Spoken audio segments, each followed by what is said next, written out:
Today we're going to be talking about the three stages or three phases of things you have to go through when you learn a martial art. So to get right to it real quick, the first thing that you have to learn are the techniques of the system or the style or the method or whatever.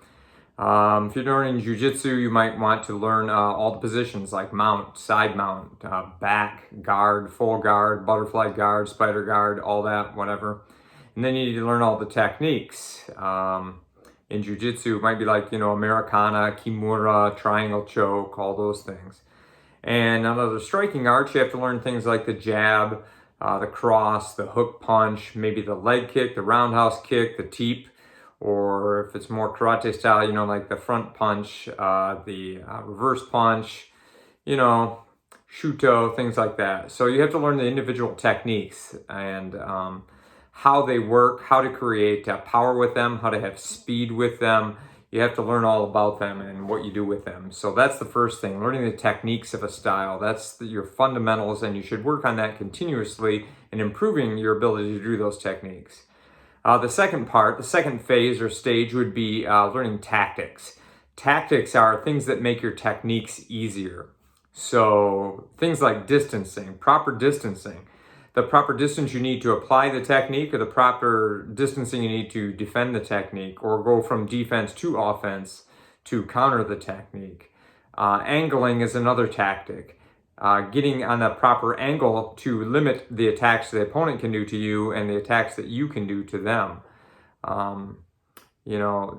Distancing, timing is another tactic. So when to throw it, the right time, and how to distract them to throw it correctly or under the radar, So we went through techniques, then we perfected the tactics of how to employ the techniques properly and easier. And the last thing you need is like functional application.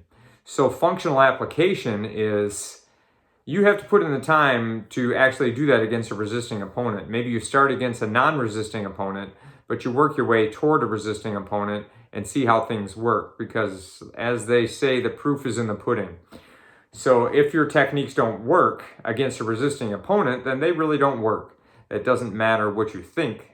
When you get in there and you can't apply them, then it doesn't matter. And you should ideally be able to apply the techniques you use against a larger opponent than you, or opponent with weapons, or opponent or whatever. So those are the three phases. You should go through all those, and if you haven't gone through them all, it's a detriment to you. Some systems will just do forms and a lot of things in the air, and they never really get to practical functional application.